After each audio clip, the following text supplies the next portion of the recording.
Venezuela's assets by Maduro and will preserve these assets for the people of Venezuela where they belong. The path to sanctions relief for PDVSA is through the expeditious transfer of control to the interim president or a subsequent democratically elected government who is committed to taking concrete and meaningful actions to combat corruption. Today's actions against PDVSA follows my determination that persons operating in the Venezuelan oil sector may now be subject to sanctions. Today, OFAC also issued a number of general licenses that authorize certain transactions and activities with PDVSA for limited periods of time to minimize any immediate disruptions and support of ongoing humanitarian efforts. Citgo assets in the United States will be able to continue to operate, provided that any funds that would otherwise go to PDVSA instead will go into a blocked account in the United States. Refineries in the United States have already been taking steps to reduce their reliance on imports from Venezuela. Those imports have fallen substantially in recent months. We have also issued general licenses to ensure that certain European and Caribbean countries can make an orderly transition. We continue to call on all of our allies and partners to join the United States in recognizing interim President Guaido and blocking Maduro from being able to access PDVSA funds. Thank you with that, and I'd be happy to answer some questions. Ambassador Bolton, if I could, you mentioned the word significant response. How do you define significant response? Well, we're not going to define it because we want the Venezuelan security forces to know how strongly we think that President Guaido, the National Assembly, the opposition, and most importantly, American personnel are not harmed. This is an unequivocal statement on our part. Is there any circumstance under which American forces would get involved? Look, the President has made it very clear on this matter that all options are on the table. Thank you, Mr. Secretary. You explained that there are some actions being taken here to mitigate some of the impact on the U.S. oil market. Can you walk us through those and explain how U.S. oil imports from Venezuela will be affected here, what's going to happen with the money, and where you think that is going to have some impact on the oil market globally?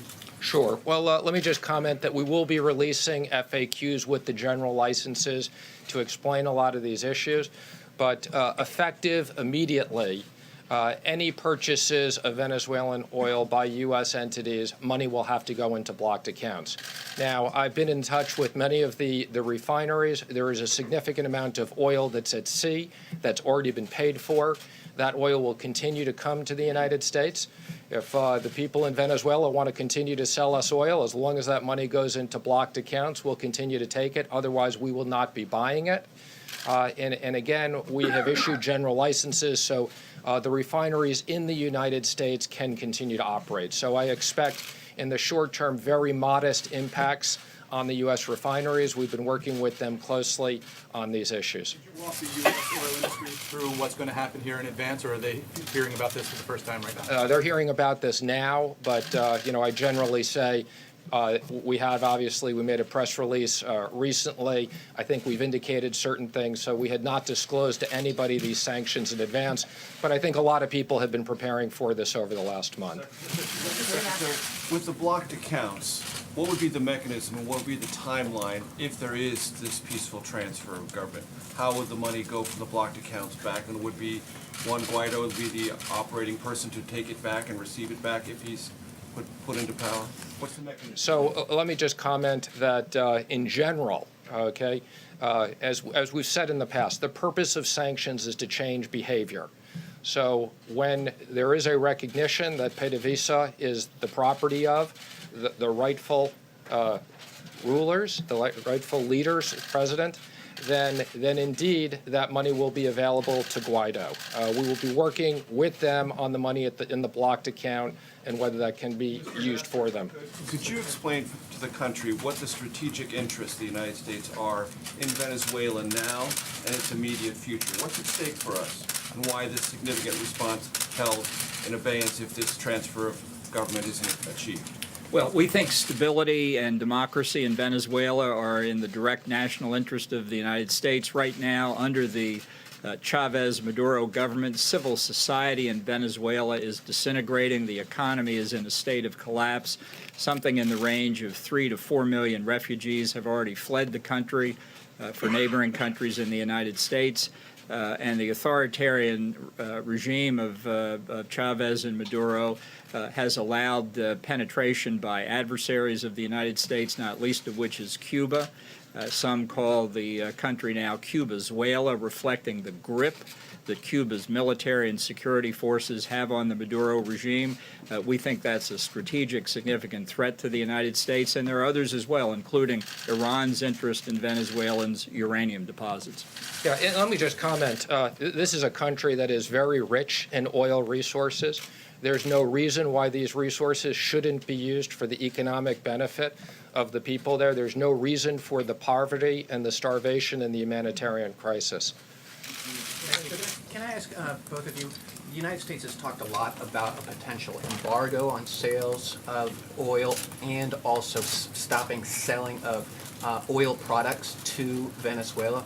Why haven't those been considered yet? So there will be, as part of this, limitations on selling oil products as part of the sanctions. As regards to an embargo, we're not going to make any comment on that today. We don't comment on future action. Has the administration talked to Secretary? Thank you, Mr. Secretary. Mr. Maduro seemed to anticipate the actions that you've announced today in the briefing room. He warned that Citgo is the property of the Venezuelan state, and he further said that we are the only ones who can decide its fate. What is your response to Mr. Maduro? Again, it's the property of the Venezuelan people and the proper and rightful leaders of the country. So we agree with that. He's not the proper leader of the country at this time. And I've said these are valuable assets that we are protecting for the benefit of the Venezuelan people. If I could hone in on the question about the impact on the markets. Eamon asked you about refineries. You said it will have a modest impact. What do American drivers need to know about the possible impact of the price at the pump, if any at all? Well, first let me say, there's been a big reduction in the overall price of oil. And particularly since we instituted the Iran sanctions, I think, we've been very careful in making sure that these costs don't impact the American consumer. Gas prices are almost as low as they've been in a very long period of time. These refineries impact a specific part of the country, and I think, as you've said, we're very comfortable that they have enough supply that we don't expect any big impact in the short term. Do you feel that fact emboldens your position, or do you feel the United States is able to take these measures as a result of the low gas prices or low oil prices on the whole, and does that increase the United States' leverage in this debate? I would just say we are very determined, whether it's in the case of Iran or it's the case in here, to use sanctions, to use them in the right way. And we're very comfortable that we've coordinated with the Department of Energy and other people on this mechanism. Yeah, thank you, Mr. Secretary. There have been reports that there are an estimated 25,000 Cuban troops in Venezuela, troops or secret police, which is a clear violation of the OAS Charter, Chapter 4, Article 21, about troops of another country in a sovereign nation. Will the United States raise a complaint, if nothing else, with the Havana regime about troops in Venezuela? As you know, Secretary of State Pompeo addressed the OAS General Assembly a few days ago. We expect other meetings of the OAS on this and related subjects in the coming days because, as both Secretary Mnuchin and I have said, we know what the legitimate government of Venezuela is. And it's our mission now to make a full reality in Venezuela what the people of Venezuela themselves want. Do you have confirmation of that number? Since that's correct, we have you in the room here, if you don't mind me turning your attention to the talks that'll take place at the end of this week. The statement was put out just before you came out here, the talks with China.